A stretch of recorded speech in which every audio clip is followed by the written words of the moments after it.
परेशान बैठा हुआ हूँ। 8 दिन से बैठा मक्खियाँ मार रहा हूँ। किसान अपनी सब्जियाँ लेकर शहर नहीं आ रहे। हम शहर वाले पक्षियों ने बेइज्जत कर करके गांव वाले पक्षियों को नाराज कर दिया है। मगर मैं सब्जी कहाँ से लूंगी? गौरी वापस चली जाती है। गौरी शाम तक अपनी चूड़ियों की दुकान पर बैठती है। कोई भी ग्राहक गौरी की दुकान पर नहीं आता। शाम के कबूतर की पत्नी लूसी कबूतरी वहां आती है। बहन, अगर कुछ पैसे हैं तो मुझे उधार दे दो। मेरे पति ने तो कल से मुझे खर्चा भी नहीं दिया है। वो क्यों लूसी? मेरा पति कबूतर मंडी में काम करता है। वो गांव वाले पक्षियों से फसलें खरीदता है, मगर कई दिन हो गए गांव वाले पक्षी अपनी फसल लेकर शहर आ ही नहीं रहे, इसलिए काम बंद है।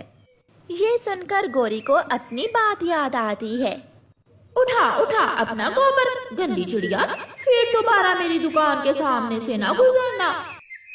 मुंशी, एसी बंद कर दो और कुर्सी उठाकर बाहर हवा में रख दो। अगर काम नहीं चलेगा तो बिजली का बिल कैसे देंगे?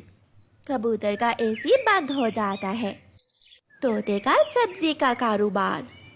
गौरी कव्वी की चूड़ियां भी अब बिकने से रही थीं। सब शहर वाले पक्षी परेशान हो जाते हैं। दोस्तों, अगर मेरी बात मानो तो हम सबको मिलकर गांव वाले जंगल जाना चाहिए और जाकर किसानों से माफी मांगनी चाहिए। अगर किसान शहर में नहीं आएंगे तो हम सब भूखे मर जाएंगे। इतने में ढाबे वाला बूढ़ा कौवा भी आ जाता है। मेरा धंधा तो चौपट पड़ा है, मेरे साथ चलो सब, हम किसानों से जाकर माफी मांग लें। जब तक किसान शहर नहीं आएंगे कुछ नहीं चलेगा। फिर वो सब शहर वाले पक्षी एक बड़ी बस में बैठकर गांव वाले जंगल जाते हैं। पहली बार बेलों और पौधों पर लगी हुई सब्जियां देखकर गौरी कव्वी बहुत खुश हो रही थी। चिड़िया बहन, हमें माफ कर दो, हम सब तुमसे माफी मांगने आए हैं।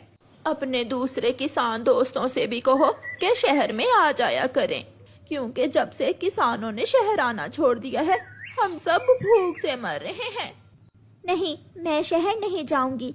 मेरा बैल सड़क किनारे गोबर करता है और इस मंडी वाले भाई कबूतर को ठंडे एसी में बैठकर हम किसानों से पसीने की बू आती है। कहाँ चिड़िया, जब से काम बंद हुआ है एसी भी बंद हो गया है। और ये जो बड़ी आंखों वाला चाचा कौवा है, इसने मुझे अपने ढाबे से खाना तक नहीं दिया था। फिर वो सारे पक्षी चिड़िया से माफी मांगते हैं और चिड़िया किसान मान जाती है।